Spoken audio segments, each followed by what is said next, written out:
ভালো আছো? তোমাদের পরে কি ছিল? প্রশ্ন না? আচ্ছা, তাহলে পরে ঘুষ খাওয়া ভালো নয়। তার ঘুষের ভিতরে কি বিষাক্ত কেমিক্যাল মিশানো আছে, তার জন্য ঘুষ খাওয়া ভালো নয়। আচ্ছা, তুমি বসে পড়ো, সবাই পড়ো।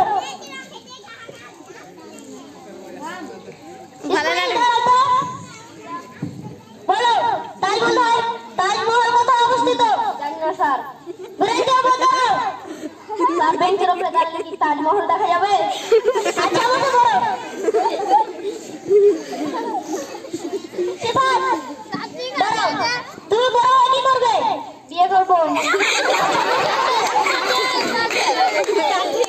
অসীম, দাঁড়াও। একটা পথ 10 কিলোমিটার যায়, তাহলে আমার বয়স কত? স্যার, 50। ভেরি গুড, কি বললে? আপনি থামুন। স্যার, আমাদের এলাকায় একটা হাফ পাগল আছে, তার বয়স 25, কিন্তু আপনি তো ফুল পাগল, তার জন্য আপনার বয়স 50।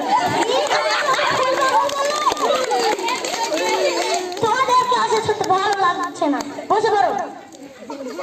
তুমি দাঁড়াও। বলো, আমরা ঘুম গেলে বিছানার কাছে যাই কেন? কারণ বিছানা আমাদের কাছে আসে না। আচ্ছা, বসে পড়ো। সিফাত, তুমি দাঁড়াও। একটি মশা ও হাতির তুলনা করো তো। মশা হাতি ও চড়তে পারে না, হাতি মশা উপর চড়তে পারে না। আচ্ছা, বসে পড়ো। হাতি মশার উপরে অসীম, দাঁড়াও। একটি মরুভূমির প্রাণীর নাম বলো তো। তার উট। তাহলে আরেকটি বলো তো। আরেকটি উট। আচ্ছা, থামো। যে জায়গায় পুরুষ বানিয়েছে কিন্তু পুরুষ যেতে পারে না, ওই জায়গার নাম কি? Public toilet. Ladies toilet. Public. আচ্ছা, বসে পড়ো। তোমাদের ক্লাসের সাথে ভালো লাগছে না। স্যার, আপনি কি মুরগি?